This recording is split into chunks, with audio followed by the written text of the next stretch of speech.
We left off last week before we covered the 10 ethical guidelines. We said that we would start there. Were there any questions from that material, from last week's material, that people didn't have a chance to get answered before we introduce new material?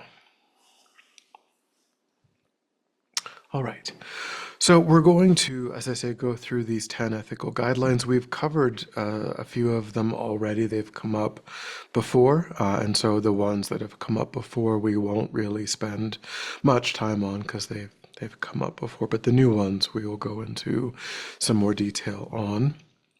So we talked, I think we at least talked about the idea of the three doors, the body, the speech, and the mind, the three ways in which we create karma. We create karma with our physical body, we create karma with our speech, and we create karma even sometimes just in the mind without actually having to engage the body or the speech. And so those are called the three doors. So when we guard karma, they talk about when you have an understanding of karma, how karma is created, then it becomes important to guard your karma. And they might talk about that in terms of guarding the three doors, being aware of what's happening with our body, with our speech, and with our mind. So the three ethical guidelines with our physical body are here.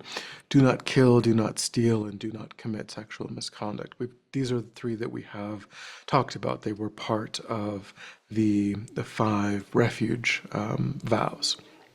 These are kind of overt, relatively coarse karmas or actions, and so it's reasonable. That's why they were included in the five lay vows, the five refuge, the refuge vows and commitments, or the five lay vows, because it's reasonable for a person if they take refuge, to say, okay, for however long I'm going to live, these are kind of coarse actions, and so I can actually just decide I won't kill, I won't steal, and I won't commit sexual misconduct. So the definitions and all of that is the same that we talked about before. Then there are ethical guidelines for our speech. And there are four of these. I believe we've only talked about in detail about the first one, do not lie.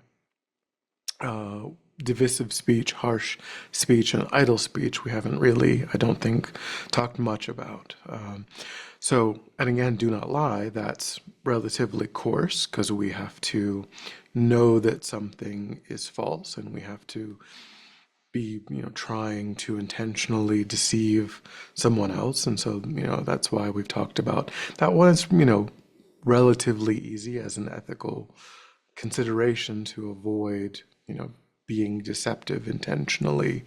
But divisive speech, harsh speech, and idle speech, these are much more subtle karmas, right?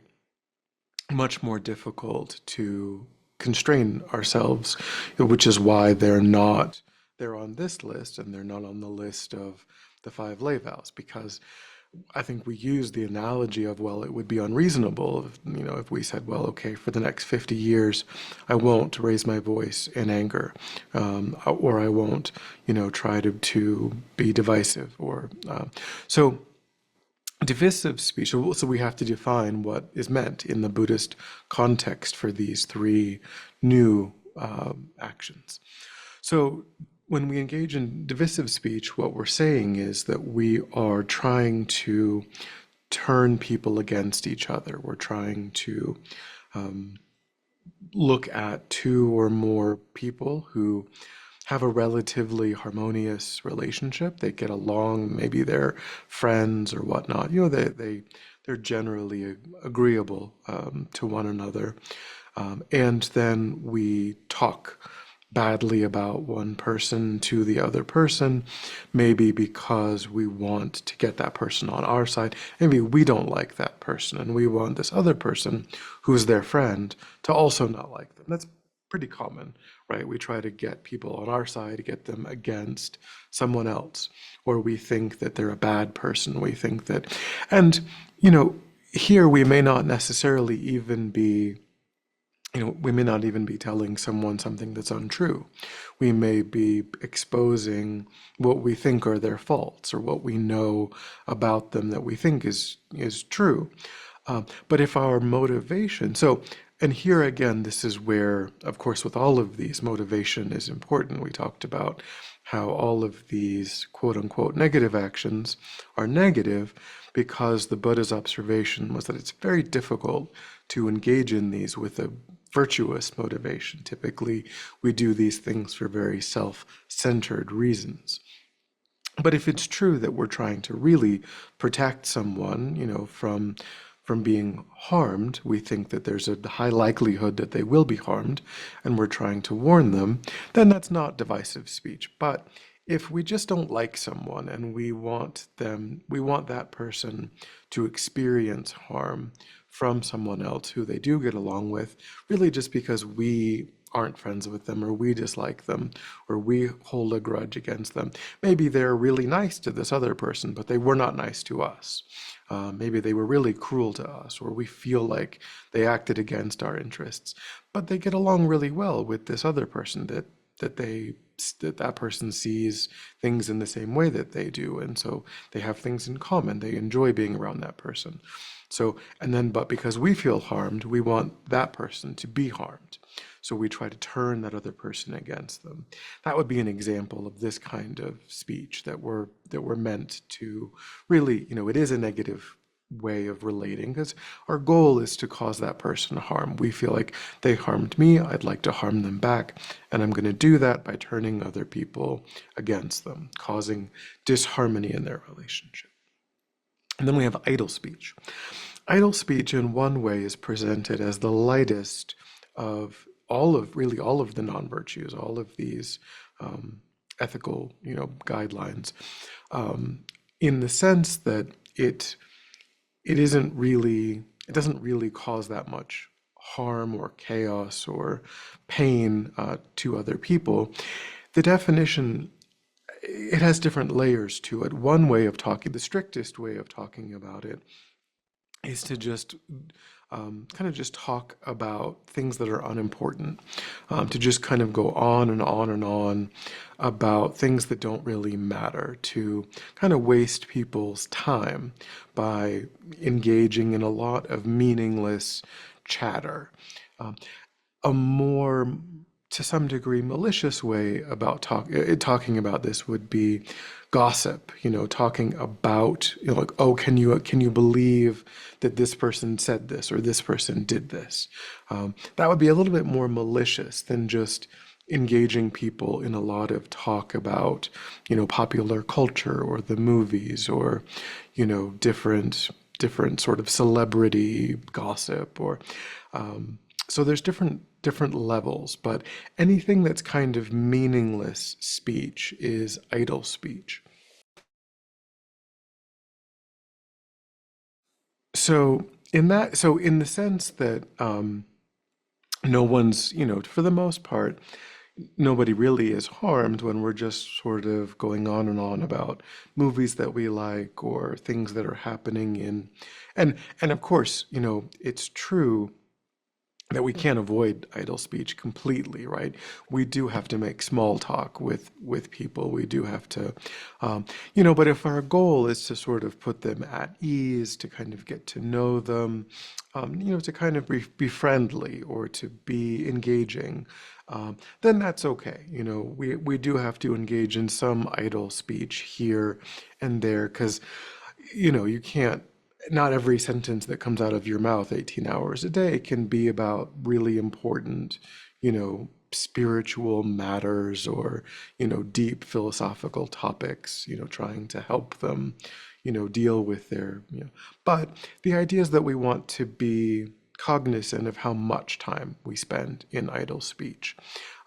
And particularly whether it's gossip, whether we're talking about people who aren't, like friends of ours who aren't present and, kind of venting about someone, that kind of thing. That is kind of, it's not so great to do that sort of talking about people. So in that, so, but the flip side of this idea that it's the lightest karma negative karma is the idea that we spend a lot of time doing it, So in that way, it's quite, it's quite pervasive because we just, if you think about how much of your day, but so again, we can't be like, oh, I'm not going to talk to you, or I have to end this conversation because we've been talking about, kind of silly things, or, because not everyone that we talk to, we're trying to be friendly, we're trying to put people at ease, we're trying to make them feel good about themselves, or, we have to balance that. It's just something to kind of have some awareness of. And then there's ethical guidelines for the mind, and these we've not talked about either. Maybe wrong views have come up. I think wrong views came up at one point. Maybe, I'm not sure. So covetousness, ill will, and wrong views are the three. These are purely mental karmas, right? This is just a thought. This is just a way of thinking. We don't have to say anything or do anything. So covetousness is wanting things that other people have. We may not say or do anything, but just the fact that we're thinking about it kind of might set a domino in motion where at some point we might kind of hint like, oh, wouldn't it, oh, I really love that, new stereo that you got, or I really like that new sweater or your new car, or, and then they might think, oh, do I need, should I buy something like that for them? Or are they kind of hinting, about that? And also, it breeds dissatisfaction, right? It's kind of a way of thinking where we're indulging in dissatisfaction. We're not rejoicing for their good fortune that they were able to buy a new car, or we're kind of making it about us. And we're thinking, oh, why don't I have what they have? They had the good fortune to have that, the money, the opportunity, and but we're kind of turning that and not, instead of being happy for them, kind of making it about us, and that breeds our own dissatisfaction. It can lead to stealing, honestly. I mean, in certain extreme, at least the habit, from the Buddhist perspective, as a habit, as a way of thinking, if it's left unchecked, if it's really indulged in, maybe not in this life, but from the Buddhist perspective, we might be laying down a habit where in a future life, if we don't have kind of the external influence, or maybe the home life, or the external societal pressure of, that kind of way of thinking could actually lead to stealing, because of this greedy, covetous mind. So it's really something to be aware of. And then ill will, again, we're not doing anything to harm someone, but we want them to come to harm. We think about, oh, I'm not gonna say or do anything, but wouldn't it be great if their car was keyed when they went out to the parking lot? Wouldn't it be great? Because we don't like them, because they said something against us, and so we have ill will toward them. We think a malicious kind of thought. And again, that's a domino effect, right? If we keep doing that, there's a really good chance we will say something unkind. There's some chance we may do something unkind, or we may, you know, just slam the door in their face, or we may talk badly about them at some point to someone. It starts in the mind, but it may not end in the mind.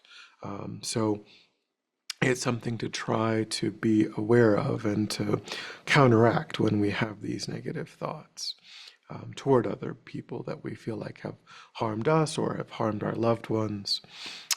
And then there's wrong views. And I think we talked about wrong views in the context of perfect human rebirth. It was not having wrong views was one of the conditions of a perfect human rebirth. So a wrong view again is being completely closed off to the Buddha's spiritual teachings to the idea that enlightenment is a thing, that karma is a thing, kind of just think, well, the Buddha made the whole thing up. It's all nonsense. It's all, we may not understand something, we may not be ready to practice something, and that's perfectly fine. That's not a wrong view. But from the Buddha's perspective, if we hold tightly to the idea that it's all fabricated, it's all nonsense, that it couldn't possibly be true, then we're cutting off that kind, we're, ever moving in that direction. So the idea is that from the Buddhist perspective, um, it's maybe better to just have a more open mind, a curious kind of investigative. Doesn't mean that we have to agree or we're ready to practice it or take it on board, but we just like, well, I don't know, it could be true. I need more information. I'm going to think about it. I'm going to look at it, and make a decision maybe once I get more information or once I've, learned more about what I don't really understand. So we're meant to try to have that kind of open-minded view. So those are the 10 ethical guidelines. Any thoughts or questions about the 10 ethical guidelines? Hmm.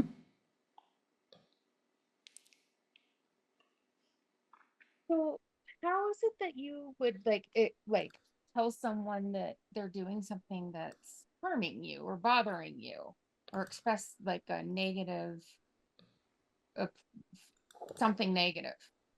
Hmm. So, I mean, there's different layers to that. It I would say it really depends, because I say that there's different layers to that. I would say it really depends on where a person is at, because, and we'll look at this maybe a little bit more next week, kind of why we feel, of course it's reasonable as an ordinary person, who's just kind of, we're all just kind of starting out practicing these ideas. And of course, we do experience harm from other people. Um, from the Buddhist perspective, the reason that we feel harm from other people you know, is traceable to how we are conceiving of ourselves and how we're conceiving of them. And there's ways of working with that. There's ways of holding ourselves more lightly, but if we're not there yet, then we're not there yet, right? You can't practice an antidote that's not, you know, really part of your mind. It's not really an Mhm, authentic um, mhm. experience for, for yourself at the moment. So, in a way, it would be enforcing, there's nothing wrong with enforcing a boundary that we feel like the other person isn't respecting. Um, but we would try to do that while being calm, while being patient, without, just kind of saying, when I feel that you don't take, my needs into consideration. I feel that you are dismissive of what I need, from you. I feel like you maybe take me for granted, or you act in this particular, you say these kinds of things, you engage in this kind of action. And when you do that, this is how it makes me feel. I don't enjoy feeling this way. I don't want to. That makes it difficult for me to want to be around you, to spend time with you, because I am anticipating that I will be treated like that when I put myself in that position.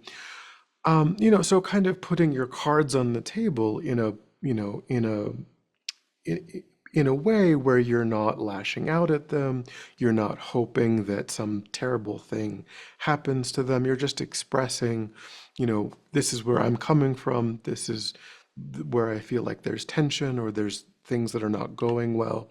And if you would like me to spend more time with you, if you would like me to, then, we need to work on this. This is the direction that things need to move in.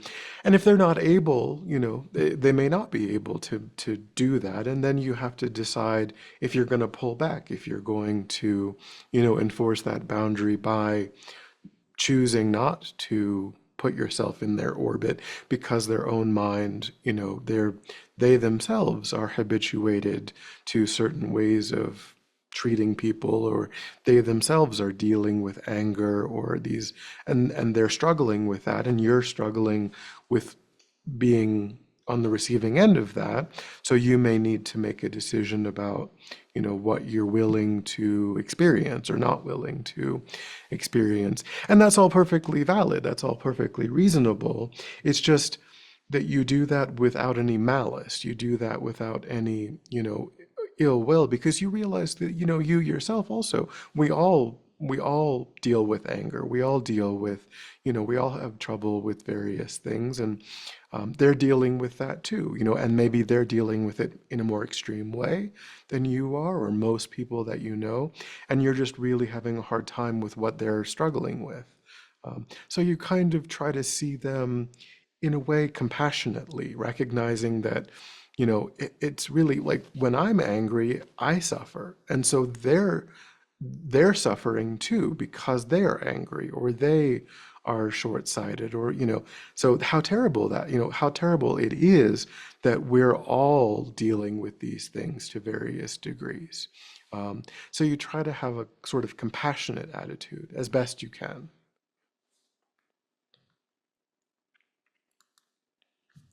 Okay. Any other thoughts or questions? Okay, so the last part about karma is what are here called the four outlines of karma, or the four characteristics of karma. Um, these are four things that are true about all positive and negative karma. So again, a positive karma is one in which we are motivated by the wish to benefit. A negative karma is one in which we are motivated by the wish to cause harm. So all karmas, whether they're positive or negative, are can be characterized by these four things. So the first is that it's definite, which is talking about, so all of these are talking about the relationship between the act of creating the karma at the time that the action is engaged in, and then also the experience of that karmic. So we talked about that a little bit, this idea that when the word karma itself in English literally means action. That's the English translation of the word karma. But that action, we can't really judge it on its face. We have to really think about what motivated it, because the action is really just a way of bringing that motivation into existence. We choose an action that is designed or intended to bring about the result that we intended. So we pick up the cockroach and we bring it outside. That is an action. Our motivation, though, is to benefit it, to keep it alive, to give it, to put it in a safe place. If we smash it, then our intention was to end its life. So the action is really just a way in which we are realizing our intention, our motivation. So here we're talking about the relationship between the time that and then we said, that Buddhism asserts that there is this deep, subtle interrelationship between our mind, where this karmic seed, this karmic potential is laid down, and reality, where the mind is experiencing eventually the ripening of this karmic seed, this karmic potential.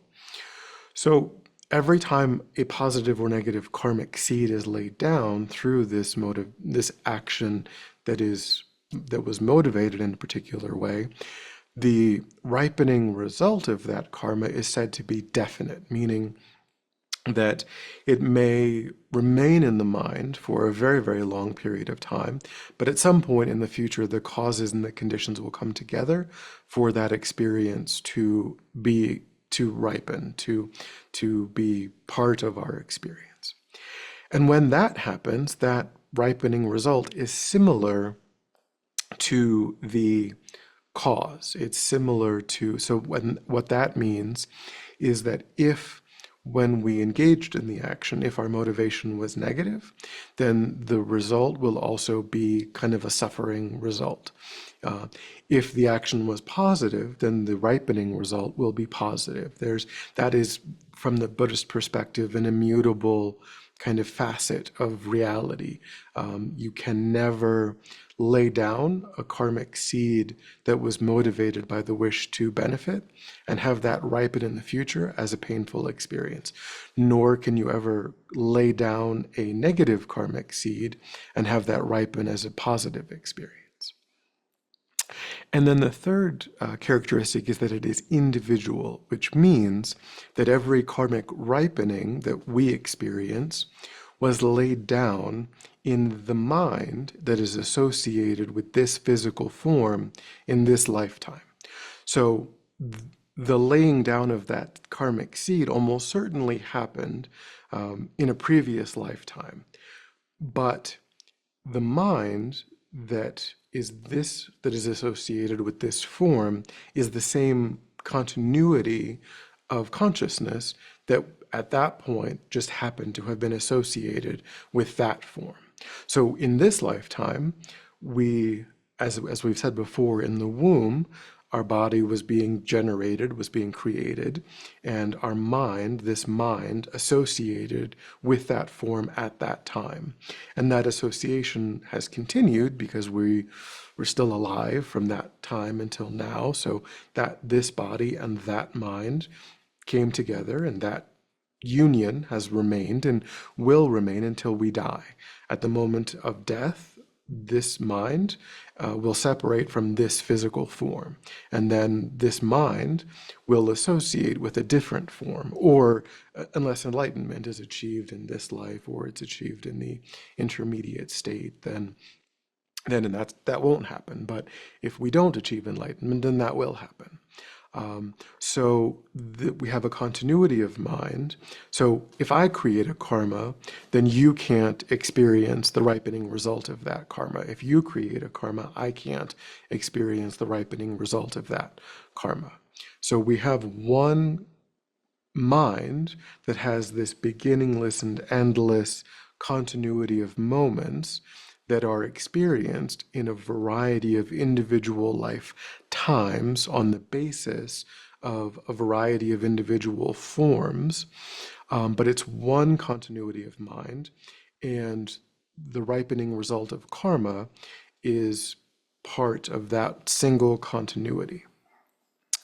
So we can't blame anyone for the karmic ripenings and so of course we shouldn't, the way that I always present it isn't a way that I came up with, but it's a way that someone said it, and I've always repeated it because I really liked it.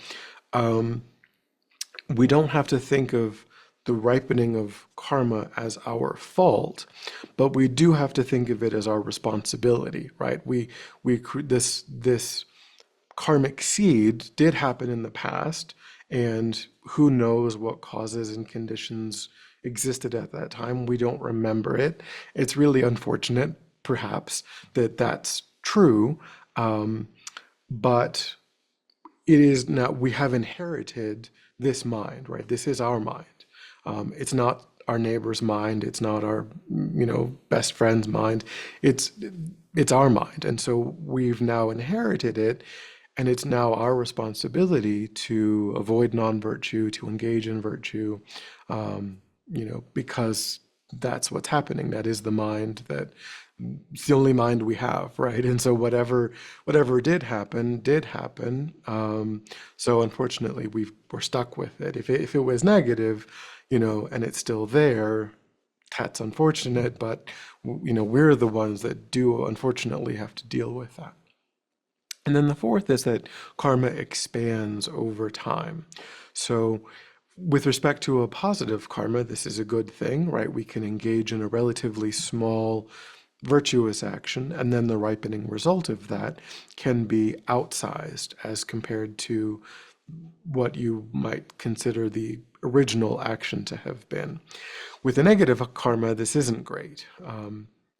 Because it means also that a relatively small negative karma can bring a result, a ripening result in the future that is comparatively much more significant than the negative action that was engaged in.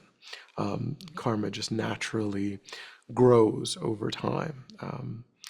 So, and again, all four of these apply to any positive or any negative karmic action. Are there any questions about the four characteristics of karma?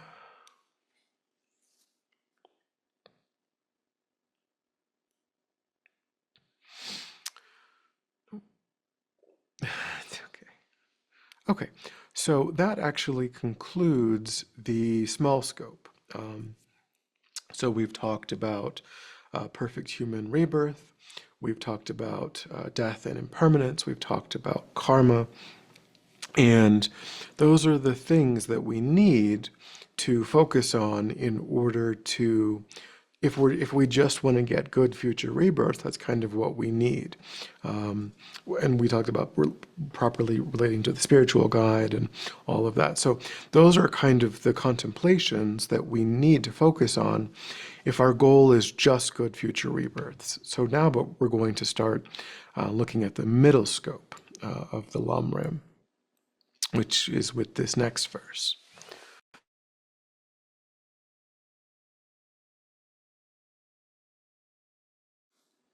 So this is talking about generating the strong wish for what's here called the bliss of liberation. So this is the maturation that we talked about that occurs on the small scope, where we recognize that, good future rebirths are not a good in and of themselves, that they are there are certain pleasures that are, you know, part of good future rebirths, but those pleasures, as it said, they're uncertain. Sometimes we have them, they go away, and we've talked about how really they're just in the nature of suffering, right? It's the suffering of change, because yes, what they're really doing is just distracting us momentarily from a previously felt unsatisfactory experience. We were really cold. We go into a warm room and we're like, oh, this is great. But then 20 minutes later, we're like, oh boy, I gotta take my jacket off. I'm starting to sweat. Maybe I need to go back outside, cool off, right? Because there's nothing objectively pleasurable about being warm or being cold. It's just in comparison to what we were experiencing, we temporarily experienced it as pleasure, but it's not real pleasure. So on the middle scope, we recognize that good future rebirths are not a good in and of themselves. And really, what we want to do is orient ourselves toward putting an end to all rebirths. Even, of course, we may need a certain number of lifetimes with fortunate circumstances, but we see that only as what we need to finish our training, to finish the mental training that puts an end to cyclic existence, puts an end to all rebirths. And we do that by contemplating all of the disadvantages of even higher rebirths, as it says here, recognizing the shortcomings of samsara. So not focusing on the fact, oh, well, comparatively, this is better than this. But really saying, well, even if I get that, here are all of the disadvantages. Even in this good rebirth that we have, we suffer when we experience loss. We suffer when we don't get what we want. We suffer when we're separated from what we want. We're subject to hunger and thirst and sickness and death and aging, and all of these negativities come along necessarily even with good future rebirths. So by contemplating these shortcomings again and again, we become disillusioned, we become disenchanted with good future rebirths. And it's kind of like, okay, well, I'll put up with it in order to finish my training, but I'm not craving it. I'm not seeing it as a pleasure grove is kind of the phrase. We want to not see samsara as a pleasure grove, something that we are striving for. We see it as kind of a necessary, you know, condition that we have to engage in, but not something that, you know, oh, I wish I could just keep eating tiramisu and having good coffee and, you know, going to the beach. Like, that's amazing. If I wish that would never end. We see that as not pleasurable, as, you know, not something that we crave after. And instead, we orient ourselves toward putting an end to cyclic existence. Oh,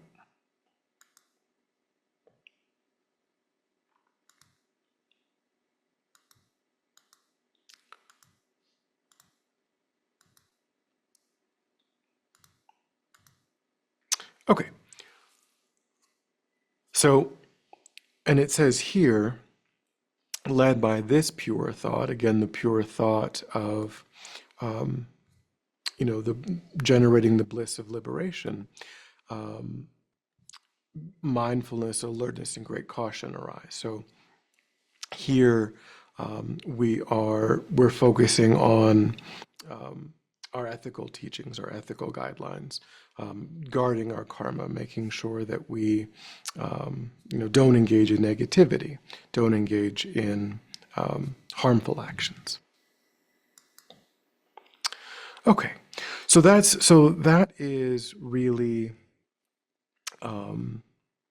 this idea of renunciation. We talked a little bit about renunciation, this idea, renunciation, definite emergence. That's the essence of the middle scope. And so we glossed over, of course, when we talk about thinking about the shortcomings of cyclic existence, there's a lot to that. There's the, you know, the six sufferings, the eight, all of these different lists of all of these shortcomings. And so, but that's the training, right? When we're on the middle scope, that's the training, is really thinking again and again about the shortcomings of cyclic existence. So now we're really just going directly into the great scope, because we just sort of, again, this is a short class, and we're giving a very, very broad overview of all of the scopes. And so now we move on to the great scope, where bodhicitta, the wish to achieve enlightenment, is the defining characteristic of the great scope. And that's what this is talking about. So again, we talked about this idea of the maturation that occurs over the course of these three scopes. In the first scope, the initial scope, the intent was on good future rebirths. In the middle scope, we recognized, well, okay, good future rebirths, maybe they're useful a little bit, they have some benefit, but really I don't want to get attached. I don't want to get sucked into the idea of good future rebirths as being a good in and of itself. And so I'm going to orient myself toward liberation. And here we're recognizing that this idea of liberation on the great scope, we're recognizing that it shouldn't be directed only toward oneself. That we could, you know, we talked about the Theravadan tradition and the Mahayana tradition. The Theravadan tradition is focused on individual enlightenment. And so we could go in that direction. We could say, well, it's true, this is not a pleasure grove, there's all of these shortcomings, so just get me out of here. Just, you know, I just want to put an end to my own suffering. But on the great scope, that we recognize that way of thinking leaves out, as it says here, you know, all mother migratory beings are in the same existential condition that we're in. We've all fallen into the sea of samsara. We are all experiencing lifetime after lifetime after lifetime of these shortcomings, these disadvantages that characterize all ordinary existences. So, if I understand that, then I don't leave them out. I don't say, just get me out of here. I want to say, well, let's all get out of here. Let's put an end to cyclic existence for all sentient beings. So I need to then train in bodhicitta and bear the responsibility of freeing migratory beings. So we actually, and we'll talk about, we're going to go into that in more detail. But ultimately, we want to become someone who isn't interested in individual enlightenment. We want to become someone who's interested in full enlightenment, in bringing all other sentient beings to enlightenment. Okay. And it talks about the three types of morality. Those are what they call purifying, accumulating, and restraining. So, accumulating virtuous karma, restraining ourselves from negative karma, and purifying existing negative karma. Any thoughts or questions so far?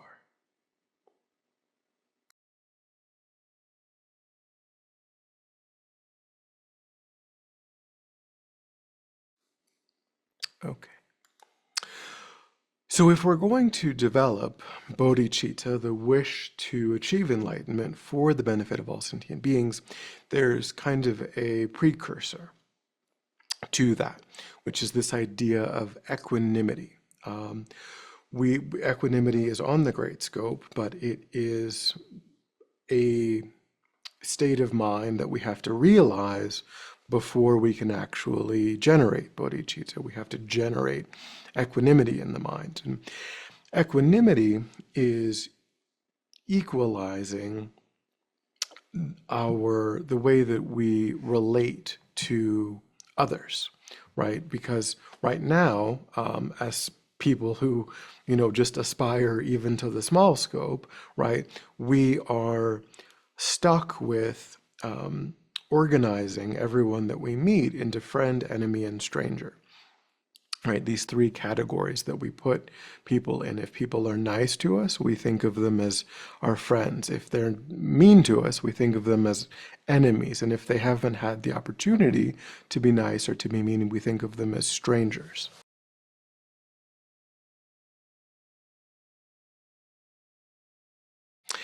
And that is a real problem. That way of thinking is a real problem for our spiritual growth and development, right? Because we're motivated right now to help people that have been kind to us. If our best friend asks us to do something inconvenient, we'll be like, sure, of course, you're my best friend. I can count on you when I need something. I can count on you to help me out in the future. So because I can count on you to help me out, I'm going to be willing to help you out. Even though I might prefer to do something else today or I had plans, we have this social support system of our loved ones. And so we keep that going.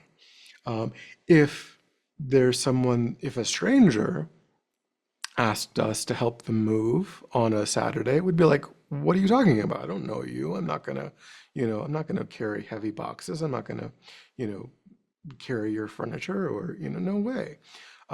And if a person that we dislike, who we feel like has harmed us, asks us to do something to benefit them that we think is even, not even inconvenient, but just like, can you pick this pen up off of the floor and give it to me? We're gonna be like, pick it up yourself. I'm not gonna be bent out of shape to help you at all, right? This is how we think about everyone that we meet. We put them into these boxes of friend, enemy, and stranger. And that characterizes our own willingness to work for their benefit.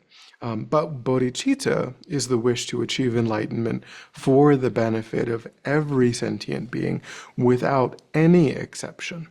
So even if we leave out people who are creating like the worst kinds of harm, even necessarily to ourselves or to our loved ones, but just maybe even societally, or criminals, or people who are doing really intense, which is why we've got to remember this is the great scope, right? We're assuming that we've mastered the small scope. We're assuming we've mastered the middle scope. So these are really refined, incredible realization, states of mind, ways of thinking, ways of acting that we don't have. And we need to, be okay with the fact that we've not developed these yet. Because these are toward the end of the whole spiritual path. But that's what the course is about, is just kind of this very broad overview of the whole spiritual path. So we have to develop an equal regard for all sentient beings and not think, well, I'm willing to help you if I think you're a good person, or I think that you've been helpful to me, or I think that you're doing good things in the world. If I don't feel that way about you, then you're on your own. Or, even worse than that, I might actively try to harm you, or I might be okay with you being harmed by others. These are normal, ordinary ways of thinking, but they are harmful for our spiritual growth and development. So we have to overcome those. And we overcome them really at this level by recognizing that it's a very self-centered way of thinking, right? If we think about someone that we dislike, we can recognize that if that person apologized to us, right, and they started doing nice things for us, they started bringing us food, they started, looking after our pet, they started, offering to do helpful, nice, kind things, eventually we might become really close friends with them. Similarly, we might feel really close to someone, but if they adopted views that we disagreed with, or we had a really strong falling out with them, they said unforgivable things to us, we may never speak to them again. They may be dead to us, right? And so we can see how that way of thinking is very superficial. It's only it's looking at a whole sentient being and deciding that my interest in them, my willingness to be of benefit to them, is constrained by whether or not they say things that I like to hear, whether they engage in actions that I like to be around. And so if they start doing that or they stop doing that, I'm going to relate to them in very, very different ways. And we've seen in our own lives, this has happened. We've fallen out with people we didn't get along with someone initially, and then later on, we did get along with them. We did, and our willingness to benefit them changed in a positive direction, changed in a negative direction. From the Buddhist perspective, these sentient beings have played all kinds of different roles toward us over beginningless past lives. So it's completely schizophrenic to relate to them in this way, right? To think, well, how you're speaking to me today determines whether or not I'm interested in your well-being, because it's so surface level, it's so superficial, it changes, from one lifetime to another lifetime at a minimum, and of course it changes within a lifetime. So we try to cultivate the view that sees all sentient beings simply as suffering sentient beings. They're all in the same boat. They're all struggling with afflictions, just like I am. we are all exactly the same. They want to be happy. I want to be happy. There's no difference between any sentient being and any other sentient being. So there's no logical, valid reason for discriminating against some sentient beings being interested in the welfare of only a small group of sentient beings. That it's a crazy way of actually thinking about sentient beings, about other people, because those are the only sentient beings that we can interact with, really, and animals. So we have to get to a point where we understand this, where we deeply realize that to be true, and we have this equal regard. We don't distinguish between friend, enemy, and stranger, and that doesn't mean that we don't, conventionally, outwardly have different ways of speaking or, acting. If we don't go up to strangers on the subway and start hugging them and, saying, "Oh, you're so amazing, you're so kind." That would be weird. Like, that's not normal behavior. But in our own minds, we should see them in a particular warm-hearted way. But still, conventionally, we act appropriately, depending on how well we know people and so on. But we're not discriminating, internally in our own mind.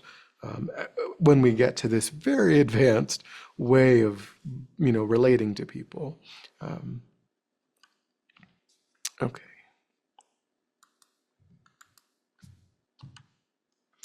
Any thoughts or questions before we go on to bodhicitta? Okay, so bodhicitta is a meditative, these are all, meditative realizations that we have on the basis of study, of meditation, that, we're cultivating. We cultivate an understanding of death and impermanence, of precious human rebirth, of karma, of how to correctly relate to the spiritual guide, of renunciation, of equanimity. These are all realizations that we are cultivating in our own mind. And so bodhicitta has a method, has a process that we can engage in that will lead us to developing bodhicitta. Just like I mentioned, the way that we develop renunciation of cyclic existence is contemplation of the shortcomings of cyclic existence, right? Not exaggerating its positive qualities, not seeing it as a pleasure grove. It's not mystical. We're not going to wake up one day never having contemplated the disadvantages of cyclic existence and have renunciation, right? There's a causal relationship.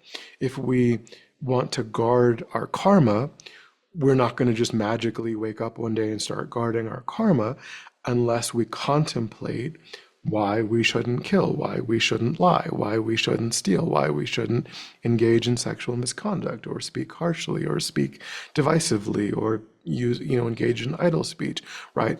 There's cause and effect relationships between these analytical topics, these analytical meditations, and the meditative realization that dawns in our mind eventually when we habituate our mind to those ways of thinking. And bodhicitta is no different. So there's two meditations that eventually will cause us to become someone who has bodhicitta. They call that a bodhisattva. You've probably heard the word bodhisattva. Sattva means person. A bodhisattva is a person who has the bodhi mind, who has the mind of awakening, the mind that wishes to achieve enlightenment not for oneself, but for the benefit of all other sentient beings. That's a bodhisattva. And again, we won't wake up one day magically as a bodhisattva unless we go through all of these steps. And this is the proximate cause here, but of course this proximate cause again depends upon mastering the small scope, depends upon mastering the middle scope. Only then, because if we never develop renunciation, right, we're always going to think, well, there's a way of making some cyclic existence work. There's a way of just achieving good future rebirths that makes it all work, that it's a workable problem. I can amass a certain cause and condition that actually is sufficient, or just like the American dream, right? If I can just get the white picket fence and the dog and the 2.5 kids and the right kind of income, then I will have made it. Then everything will be good. If we think in that mistaken way, well, then enlightenment doesn't make any sense. Why would we achieve enlightenment if there's a way of making samsara work? If there's a way of just amassing the right kinds of external causes and conditions? So we have to give up on that wrong way of thinking in order for enlightenment to make any sense. There's no reason to strive for something if there's nothing wrong with samsara, with cyclic existence. But here, here we're going to talk about both of these proximate causes of becoming a bodhisattva, which again assumes that we've mastered everything that's come before. This is called the 6-point cause and effect meditation. It's the first way of achieving or generating bodhicitta. So step 1 is to recognize all sentient beings as having been one's own mother in previous lives.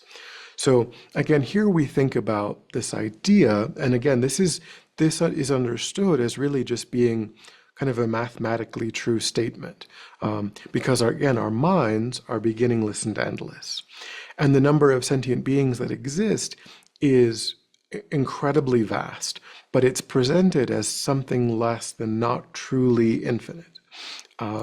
So given that past lives are infinite, and given that the universe of existent sentient beings is something that's not quite infinite, then necessarily every sentient being has had opportunities to be one's own mother, to literally have given birth to oneself again and again over previous lives.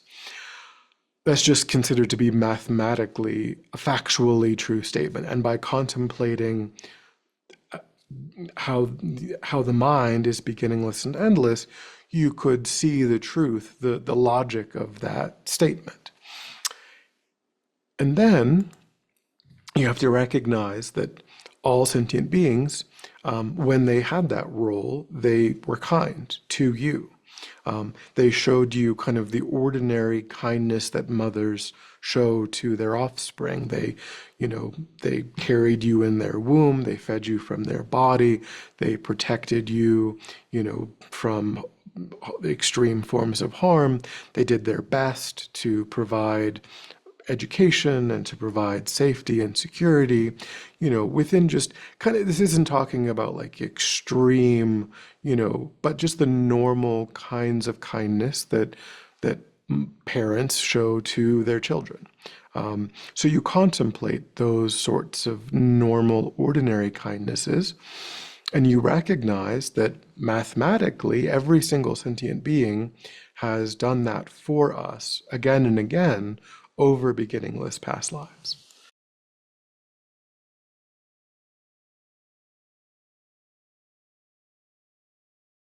And then, so step 3 is when you understand step 1 and step 2, what they say is step 3 kind of arises naturally. It kind of arises spontaneously, right? You've just thought about how every single sentient being has played this role again and again, and necessarily they have shown you kindness. So then you develop the wish to repay that kindness, thinking about, they've given me all of these gifts, they've protected me, guided me, shown me these kindnesses. So I want to repay them. I want to pay back that kindness. And then step 4 is we generate a sense of warm-heartedness, a sense of closeness, affectionate love toward all sentient beings. And again, this is something that's meant to arise naturally. We, we've thought about how kind they are. We feel like I wish I could do something. So we're seeing sentient beings in this kind of warm, affectionate way. We're seeing them not through not trying to find fault with them, not trying to focus on any negativities, but we're trying to develop this affectionate, warm-hearted way of relating to them, focusing on their kindness, focusing on our own interest in repaying that kindness. We have this wish to benefit them, this wish for them to be happy, this wish, for them to be benefited. And then we generate compassion. So compassion is the flip side of that. We also wish for them to be free of suffering, right? So we see them in this warm-hearted, loving way where we want them to be benefited, we want them to be happy. And then we also think about, well, they do suffer, right? They've fallen into the sea of samsara. They're subject to all kinds of the shortcomings of samsara that I've spent a long time contemplating. I'm not the only one subject to those shortcomings. They too are subject to all of those shortcomings. And so necessarily these kind mother sentient beings are suffering. They're suffering again and again and again. So we try to find that intolerable. We try to find it, really painful that they are suffering again and again and again. And we wish them to be free of that suffering. So then we generate step 6 is to generate here what's called the uncommon attitude of universal responsibility. So here we've just said, okay, every single sentient being has been kind to me. And again and again and again over beginningless past lives, they've shown me kindness. And I feel this warm-hearted closeness to them. I genuinely wish for them to be happy. I genuinely wish for them to be free of suffering, just like my own mother, just like my own father, just like my loved ones, in this life. And so I'm not going to just wait or hope that someone else does something, that benefits them. I need to actually take responsibility for benefiting them. I will do it. I'm the one who will actually repay the kindness that they've shown to me. I will install them in a state where they can be really genuinely, truly happy, where they can be protected from all negativity, all suffering. I will do that. Even if I have to do that, the phrase is by myself alone. For every single sentient being, I'm willing to engage in that. I'm willing to be the one who does whatever is necessary to bring every single sentient being into this state where they are genuinely happy, where they are genuinely free of suffering. I don't just hope that that happens. I don't just wish for that to happen. I don't just, like, oh, wouldn't it be great if somebody else came along and did this for these kind mother sentient beings, even though I'm the one that they were kind to, I'm the one that they benefited. I actually have to take that responsibility. I have to be the one that engages in this training. And so I guess step 7. So then step 7 is generating bodhicitta. So with step 7, we think, okay, well, what does that mean? What does that look like? I want them to be happy. I want them to be free of suffering. And the only way in which I can do that is if they achieve enlightenment, right? Unless they achieve enlightenment, They they won't ever be, because I deeply, by this point, I deeply understand the Four Noble Truths. I deeply understand that all ordinary cyclic existence rebirths are in the nature of unsatisfactoriness. And so the only option is for all sentient beings to achieve enlightenment. But I am an ordinary sentient. I mean, at this point, you're a practitioner of the great scope, but you still, you're not even yet a bodhisattva, right? You're still a very ordinary sentient being. You've done, you've made progress, but you're an ordinary sentient being. And so it's insane, right, to think I will lead all sentient beings to their enlightenment when I'm a suffering, ordinary sentient being, when I'm subject to karma. I create negative karma. I experience the ripening of negative karma. I'm in a very precarious situation myself, along with all of these kind mother sentient beings. We're all in this uncertain, precarious situation because we're creating negative karma. We're experiencing negative karma. It's not great for any of us.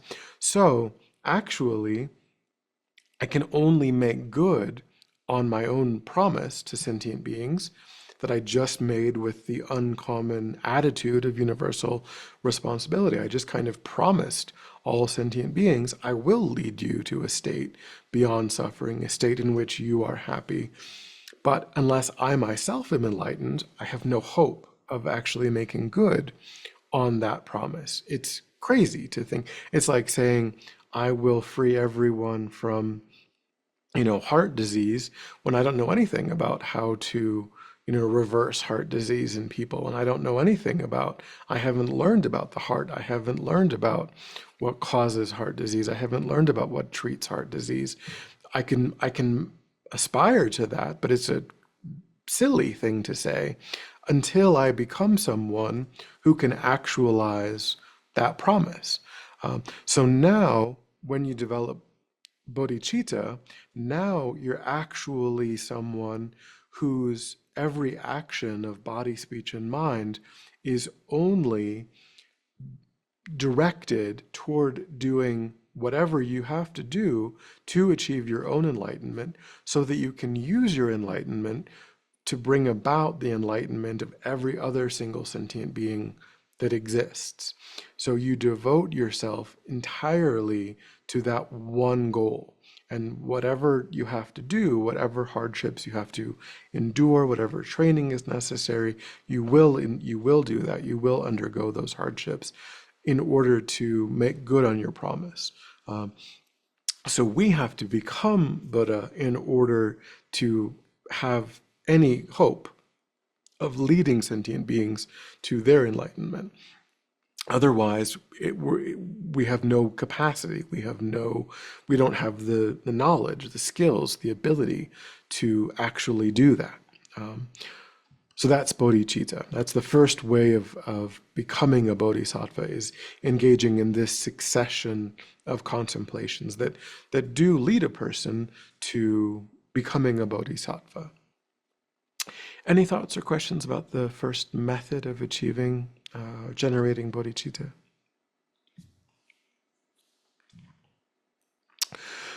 So there's another method, another meditative process that also leads a person to developing bodhicitta. This is called equalizing and exchanging self for other.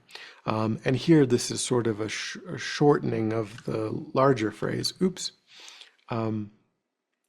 which is equalizing and exchanging self for other, talks about self-cherishing versus other cherishing.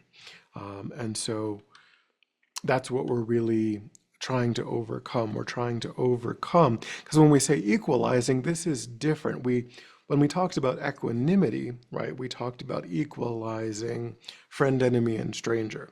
We talked about having equal regard for other groups of other sentient beings. But really, that kind of equanimity leaves in place the primacy of our regard for ourselves, right? We can get to a point where we don't discriminate against friend, enemy, and stranger, But still, when it comes to oneself, we still have a primacy with regard to oneself. Like, yeah, okay, I will help the friend, I will also help the stranger, and I will also help the enemy, but I'm going to help myself before I'm interested in helping any of those people, right? Because, who's looking out for me but me? So this is talking, that's called self-cherishing, which again, I think maybe it's come up a little bit. I might have mentioned that the phrase sounds quite positive. It sounds healthy. It sounds normal. I mean, it's normal, of course, but it's not psychologically healthy, right? Because it's really a preoccupation with our own interests. We're putting our needs. So it doesn't mean looking after oneself. It doesn't mean, taking care of oneself. What it means is being preoccupied with one's own desires, one's own interests, one's own preferences, you know, thinking about what happens to me is more important than what happens to any other sentient being. It's a typical way. There's nothing, it's not monstrous, it's normal, but it's preventing us from achieving enlightenment at least. So it's something that has to be dealt with in general. And with equalizing and exchanging self for other, we are using a meditative technique that's getting directly at that rather than, because the first method is using kind of a transactional idea, right? It's it's based on this idea of seeing everyone as having been one's mother and having and recognizing their kindness and so on. So what's different about that is that we are applying that to every single sentient being, right? So we're universalizing that. Um, Whereas now we feel like, well, only some sentient beings are kind and other sentient beings are terrible, right? So we're trying to find a way of universalizing the idea, well, no, actually, every sentient being is kind. But still, that relies on sort of still that same transactional way of thinking that feels kind of familiar to us, right? Every single sentient being has been kind to me, so I'm now going to repay that kindness toward every single sentient being. This second method doesn't rely on that transactional view. So in some ways, it's presented as being more difficult because we're used to that transactional way of thinking. They gave me a present, they were kind to me, I'm going to be kind to them. This is getting at things in a deeper, subtler way, which is actually perhaps more difficult. And then, so we'll get to that. We'll get to this second method. And then this slide is again just about, I mentioned it earlier, the three types of morality: purifying, restricting, and accumulating. Probably should just move that slide to the earlier place in the presentation. But okay, so we'll start talking. We won't finish talking about equalizing and exchanging self for other, but are there any questions before we start talking about that? Actually, kind of ahead of schedule now.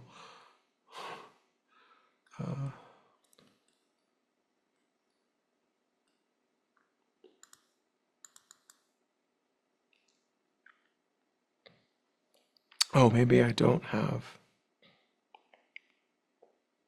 slides for. Okay, yeah. So maybe we covered that sufficiently. The idea of that second meditation where we, as I say, we directly deal with self-cherishing. We directly say we don't rely on that transactional model. We say, okay, every sentient being, deeply wishes. We go directly to understanding that every sentient being deeply wishes to be happy, deeply wishes to be free of suffering, and so just like oneself, just like, just like my friends, just like my loved ones, just like my parents in this life. Every single sentient being is a suffering sentient being. And so it doesn't matter, that whether or not they've been kind to me doesn't really matter. The most reasonable way of spending my life, spending my time, is to work for their benefit, is to cause them to achieve enlightenment, not because they were kind to me, but just because they are a suffering sentient being, just because we're all in the same boat.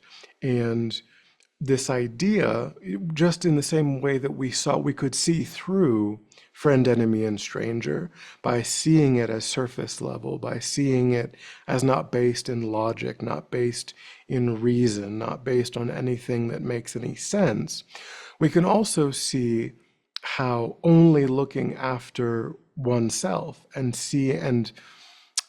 thinking of one's own interests as being primal, as being more important than the needs of others, is also similarly not based in anything reasonable. It's not based on logic. It's not based on what's true, because what's true is that I'm just one sentient being, and all other sentient beings are numberless. And so to work just for my own aims is silly, is a waste of my time. It's a waste of, it doesn't make sense. It's not actually, and you can, there are meditations that are part of that where you see that when you go through life that way, you actually become more fragile. You actually, you don't have this wide, courageous perspective. You have a very narrow, self-centered perspective where you are only trying to maximize your own pleasure. You're only trying to make things work out for yourself, which really robs you, robs us of real satisfaction, real happiness, because we we're never, it feeds dissatisfaction. It feeds a sense of things never being enough, of things, because like, well, how much money is in my bank account? How much, do I get to go on vacation? What's happening to my house? What's happening to my, that egocentric preoccupation actually makes us miserable, is actually responsible for our own suffering. So there's ways of contemplating all of the disadvantages that come along with living life with that preoccupation, that egoistic preoccupation.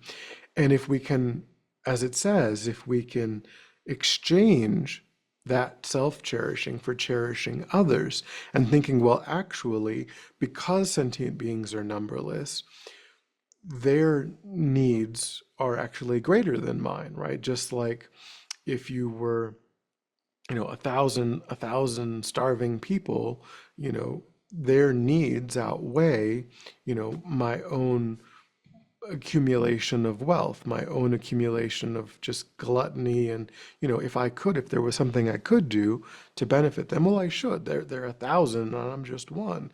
But sentient beings are literally numberless. They're not infinite, but pretty close to infinite, like it's an astronomically large number of existing sentient beings in all of cyclic existence. So their need to achieve enlightenment, to be free of suffering, to be happy, outweighs, how much money I have, how much pleasure I'm able to amass, the sensory kind of enjoyments that I might pursue. So what I ought to be pursuing is not more money, more, higher better reputation, better cost, better status of living. But I should be applying myself to my spiritual goals, my spiritual life, so that I can become someone who's really able to benefit sentient beings. Well, that's strange.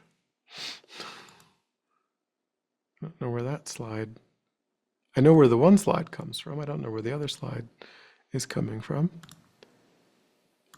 That's strange.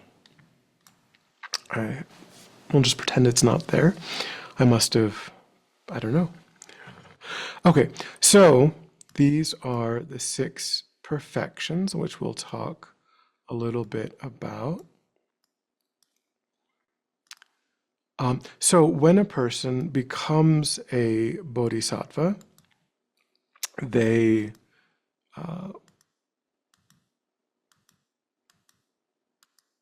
they engage in the six perfections. They become someone who becomes directed toward the six perfections. That you could say that this is the career of a bodhisattva, is someone whose life is oriented around the six perfections. And we don't really have time to go into these in a great level of detail, but they are so generosity, morality, patience, joyous effort, and concentration are the six perfections. So generosity is a mind that is willing to give whatever sentient beings need, whether it is material, whether it is spiritual in nature, whatever sentient, whatever's genuinely helpful. It is not a. It doesn't mean that we actually, eliminate poverty. It doesn't, because of course these are mental states. These are trainings. These are parts of our mind. So the Buddha, of course, achieved enlightenment without fixing poverty, without fixing, deprivation. But it's a willingness to give whatever sentient beings need, even though sentient beings will never actually, there will always be sentient beings who are deprived, who are experiencing hardship. But from our side, in our own mind, we ought to be willing to give whatever we have, whatever we can for the benefit of sentient beings. And then, of course, morality or ethics is, a perfect restraint from anything that causes any harm to sentient beings. Patience is a mind that endures difficulty, endures hardship, even endures being harmed by sentient beings. There's different levels of patience. There's the patience of enduring the harm of sentient, from sentient beings. There's the patience of enduring hardships that are associated with our spiritual practice, like, maybe not being able to, if we're putting time and energy and effort into our spiritual practice, maybe we have a reduction in our wealth, in our, we're not able to pursue. It's pretty difficult maybe to really be devoted to just maximizing, incredible amounts of wealth, while also really trying to maximize our spiritual. So we have to sort of decide. And so we may have less, we may have just enough, of what we need. And so we may feel like, okay, well, I have to endure, not having everything that I might want. And then joyous effort is a mind that delights in virtue, a mind that doesn't think of spirituality as like a chore or think of it as something that I have to do, but it's a mind that really delights in virtue, that feels a genuine sense of bliss. I get to benefit sentient beings. I get to, do these things that benefit my mind, benefit their mind. That's the training in joyous effort. Concentration is talking about meditative concentration. And really it's we'll look at this a bit, talking specifically about this idea of what they call shamatha or shine, fully qualified, calm abiding, is kind of what's meant here, which is a level of meditative ability where we can, as a meditator, we can enter a deep state of meditation, easily at will, where the object of our meditation, it doesn't diminish. Like we know in our experience, right, we have a very difficult time bringing the object of meditation to focus, even for very short periods of time. And it quickly, our mind goes somewhere else. We totally lose the object of meditation. We start thinking about, different objects of attachment or aversion, what have you. A person who's developed a fully qualified calm abiding doesn't struggle in that way. For them, the object of concentration, whatever their meditation object is, it arises, with full vibrancy, with full clarity. And that vibrancy, that clarity doesn't diminish. Their mind can absorb into that meditation object like, like water being poured into water. There's no subject and object duality or distinction, and they can sustain that absorption into their object for as long as they might want, even for weeks, without, because there is a, the respiration shuts down, the heart rate shuts down to the point where they don't really need to. I mean, eventually they would need to eat or drink, but they could go days or even a week, without eating, without drinking, without getting up, because they're so absorbed, and their body, kind of goes into this incredibly deep state of concentration, that's unlike anything that, I mean, even unlike anything that a Western scientist would tell you is possible, like a Western neuroscientist, or they would say that's insane. There's no such thing. But this isn't. We're not even enlightened, right? We're maybe a bodhisattva, and you can develop this before you can develop single pointed concentration, or calm abiding, even before you achieve the state of being a bodhisattva. There's certain, it's a little bit complicated in terms of when it becomes the perfection of concentration on the bodhisattva grounds. That's a little bit more detail than we have time to go into. But it can happen prior to that. So it can happen to a pretty ordinary person, can develop single point concentration or calm abiding, which again is a state that we don't, in our culture, we don't even posit as being a capacity that the human mind has. And from the Buddhist perspective, it's kind of ordinary. It's kind of not that big of a deal that our mind actually does have that capacity. And then wisdom is talking about particularly the wisdom that understands the nature of reality, which is what we're going to spend most of next week talking about. I describe it as like wisdom with a lowercase w and wisdom with a uppercase w. Uppercase w wisdom is the wisdom that realizes the nature of reality, but the Buddha taught other things about how things exist. For example, impermanence, understanding impermanence is like lowercase w wisdom, right? Because things are impermanent, things are changing moment by moment by moment. So that is a type of wisdom, but really this is talking about wisdom understanding the ultimate nature of things, not their kind of conventional nature. Okay, so we're going to stop here for today. We're a little bit, because since there hadn't been any questions, we got a little bit ahead of where I thought we would get, which is good. But are there any questions from anything that we've covered today, or at any point in the course?